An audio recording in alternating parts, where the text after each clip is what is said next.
ನಮಸ್ಕಾರ ಸ್ನೇಹಿತರೆ. ಇಂದು ನಾವು ಕರ್ನಾಟಕದ ಉಡುಪಿ ಜಿಲ್ಲೆಯ ಕೆರಡಿ ಹತ್ತಿರದ ಮೂಡುಗಲ್ಲು ಗ್ರಾಮದಲ್ಲಿ ಅಡಗಿರುವ ಒಂದು ಅದ್ಭುತ ಸ್ಥಳದ ಬಗ್ಗೆ ತಿಳ್ಕೊಳ್ಳೋಣ. ಅದೇ ಶ್ರೀ ಕೇಶವನಾಥೇಶ್ವರ ಗುಹಾಮಂದಿರ. ಈ ದೇವಸ್ಥಾನಕ್ಕೆ ಪ್ರತ್ಯೇಕ ವಿಕಿಪೀಡಿಯಾ ಪುಟ ಇಲ್ಲದಿದ್ದರೂ ಇದು ಬಹಳ ಪುರಾತನವಾದ ಮತ್ತು ಅಚ್ಚರಿಗಳಿಂದ ಕೂಡಿದ ಸ್ಥಳ ಅಂತಲೇ ಹೇಳಬಹುದು. ಇನ್ನು ಈ ಸ್ಥಳದ ಇತಿಹಾಸದ ಬಗ್ಗೆ ತಿಳ್ಕೊಳ್ಳೋದಾದರೆ, ಸ್ಥಳೀಯರ ನಂಬಿಕೆಯ ಪ್ರಕಾರ ಈ ಗುಹಾಮಂದಿರವು ಸುಮಾರು 400ರಿಂದ 500 ವರ್ಷಗಳ ಹಳೆಯದು. ಇದನ್ನು ಶ್ರೀ ಶ್ರೀ ಬಾಲಗಂಗಾಧರ ಸ್ವಾಮಿಗಳು ಸ್ಥಾಪಿಸಿದ್ದಾರೆ ಎಂದು ಕೆಲವೆಡೆ ಹೇಳಲಾಗುತ್ತದೆ. ಆದರೆ ಇದಕ್ಕಿಂತಲೂ ಪ್ರಾಚೀನವಾದದ್ದು ಇದು ಇರುವ ಸಹಜ ಶಿಲಾ ಗುಹೆ. ಇದು ಸಮಬಾಗಿ 2000 ವರ್ಷ ಹಳೆಯದು ಎಂದು ಸ್ಥಳೀಯರು ನಂಬುತ್ತಾರೆ. ಒಂದು ಪುರಾಣ ಹೇಳೋದೇನೆಂದರೆ, ಭಗವಾನ್ ಶಿವನು ಕಾಶಿಯತ್ತ ಪ್ರಯಾಣಿಸುವಾಗ ಈ ಗುಹೆಯ ಮೂಲಕ ಹಾದು ಹೋಗಿದ್ದಾರೆ ಅನ್ನೋ ನಂಬಿಕೆ ಇದೆ.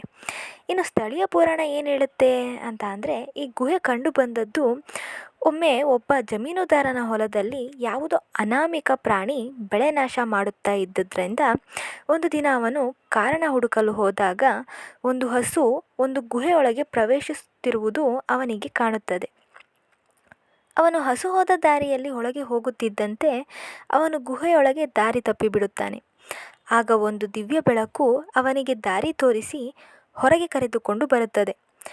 ಭಯ ಮತ್ತು ಕೃತಜ್ಞತೆಯಿಂದ ತುಂಬಿದ ಆ ಜಮೀನುದಾರ ಅಲ್ಲಿದ್ದ ಶಿಲಾಲಿಂಗವನ್ನು ದೈವ ಎಂದು ಗುರುತಿಸಿ ತನ್ನ ಭೂಮಿಯನ್ನು ದೇವರಿಗೆ ಸಮರ್ಪಿಸುತ್ತಾನೆ. ಅದು ಇಂದಿನ ಶ್ರೀ ಕೇಶವನಾಥ ಗುಹಾಮಂದಿರ.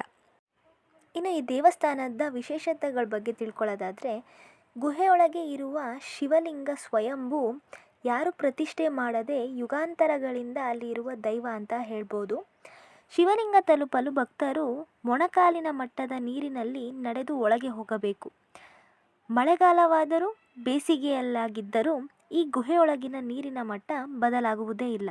ಇದು ಭಕ್ತರಿಗೆ ಒಂದು ಅಚ್ಚರಿಯ ಸಂಗತಿ ಅಂತಲೇ ಹೇಳಬಹುದು.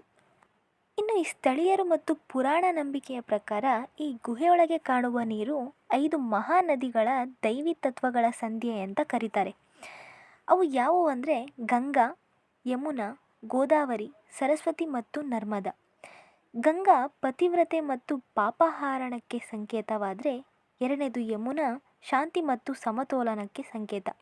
ಇನ್ನು ಗೋದಾವರಿ ದಕ್ಷಿಣ ಭಾರತದ ಪುಣ್ಯದಾಯಕ ನದಿ ಮತ್ತು 4ನೇದು ಸರಸ್ವತಿ ಜ್ಞಾನ ಮತ್ತು ನಾದದ ಶಕ್ತಿ. ಇನ್ನು 5 ನರ್ಮದಾ ತಪಸ್ಸು ಮತ್ತು ಶಿವನ ಕೃಪೆಯ ಸಂಕೇತ ಅಂತ ಹೇಳ್ಬೋದು. ಈ 5 ನದಿಗಳು ಇಲ್ಲಿ ಭೌತಿಕವಾಗಿ ಹರಿಯೋದಿಲ್ಲ, ಆದರೆ ಅವುಗಳ ತೀರ್ಥಶಕ್ತಿ ಇಲ್ಲಿ ಒಂದಾಗುತ್ತದೆ ಅನ್ನೋ ನಂಬಿಕೆ ಇದೆ. ಇದೇ ಕಾರಣಕ್ಕೆ ಅಲ್ಲಿನ ನೀರು ಎಂದಿಗೂ ಒಣಗುವುದಿಲ್ಲ, ಅದರ ಮಟ್ಟ ಒಂದೇ ಆಗಿರುತ್ತದೆ. ಇಲ್ಲಿ ರಾತ್ರಿ ವೇಳೆ ಅಶ್ವತ್ಥ ಮರದ ವೇದಿಕೆಯ ಬಳಿಯಿಂದ ಗುಹೆಯೊಳಗೆ ಬೆಳಕಿನ ಕಿರಣಗಳು ಬೀಳುತ್ತವೆ ಎಂದು ಪೂಜಾರಿಗಳು ಹೇಳುತ್ತಾರೆ. ಇದು ದೇವರ ಸಾನ್ನಿಧ್ಯಕ್ಕೆ ಚಿಹ್ನೆ ಎಂದು ಭಕ್ತರು ನಂಬುತ್ತಾರೆ. ಮತ್ತು ಗುಹೆಯೊಳಗೆ ಒಂದು ಅತಿ ಕಡಿಮೆ ಎತ್ತರದ ಧ್ಯಾನ ಮಂಟಪ ಇದೆ. ಇಲ್ಲಿ ಮೌನವಾಗಿ ಕುಳಿತು ಧ್ಯಾನ ಮಾಡುವುದೇ ಭಕ್ತರಿಗೆ ಒಂದು ದಿವ್ಯಾನಂದ ಅಂತ ಹೇಳಬಹುದು. ಎಳ್ಳು ಅಮಾವಾಸ್ಯೆ ವೇಳೆ ಇಲ್ಲಿ 100 ಭಕ್ತರು ಬರುತ್ತಾರೆ. ಸ್ಥಳವು ಅರಣ್ಯದೊಳಗಿರುವುದರಿಂದ ವಿದ್ಯುತ್ ಸೌಲಭ್ಯ ಇಲ್ಲ. ಸ್ಥಳೀಯ ಕೆಲವೇ ಮನೆಯವರು ಸೌರಶಕ್ತಿಯಿಂದ ಬದುಕುತ್ತಿದ್ದಾರೆ. ದೇವಸ್ಥಾನಕ್ಕೆ ತಲುಪಲು ಮೂಕಾಂಬಿಕಾ ಅರಣ್ಯ ಸಂರಕ್ಷಿತ ಪ್ರದೇಶದ ಮಣ್ಣಿನ ದಾರಿ ಹಿಡಿಯಬೇಕು. ಮಳೆಗಾಲದಲ್ಲಿ ಇಲ್ಲಿಗೆ ತಲುಪುವುದು ತುಂಬ ಕಷ್ಟಕರ, ಆದರೆ ಬೇಸಿಗೆಯಲ್ಲಿ ಬೈಕ್ ಅಥವಾ ಚಿಕ್ಕ ಕಾರಿನಿಂದ ಸುಲಭವಾಗಿ ತಲುಪಬಹುದು. ಕರ್ನಾಟಕದ ಕಾಡಿನ ಮಡಿಲಲ್ಲಿ ಅಡಗಿರುವ ಮೂಡುಗಲ್ಲು ಶ್ರೀ ಕೇಶವನಾಥೇಶ್ವರ ಗುಹಾಮಂದಿರ ಭಕ್ತಿ, ನಂಬಿಕೆ ಮತ್ತು ದೈವ ಚಮತ್ಕಾರದ ಅದ್ಭುತ ಸಂಧಿ ಅಂತಲೇ ಹೇಳಬಹುದು.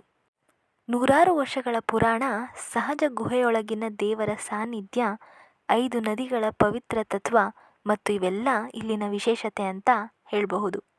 ಈ ವಿಡಿಯೋ ಇಷ್ಟ ಆಯಿತು ಅಂದರೆ ಲೈಕ್ ಮಾಡೋದನ್ನ ಮರಿಬೇಡಿ. ಇಂತಹ ಎಷ್ಟೋ ಸ್ಥಳಗಳ ವಿಶೇಷ ಸಂಗತಿಗಳ ಬಗ್ಗೆ ತಿಳ್ಕೊಳ್ಳೋದಕ್ಕೆ ನಮ್ಮ ಚಾನಲ್ನ ಸಬ್ಸ್ಕ್ರೈಬ್ ಮಾಡೋದನ್ನ ಮರಿಬೇಡಿ. ಮುಂದಿನ ವಿಡಿಯೋದಲ್ಲಿ ಸಿಗ್ತೀನಿ ಅಂತ ಹೇಳ್ತಾ ಈ ವಿಡಿಯೋನ ಇಲ್ಲಿಗೆ ಮುಗಿಸ್ತಾ ಇದ್ದೀನಿ. ಧನ್ಯವಾದಗಳು.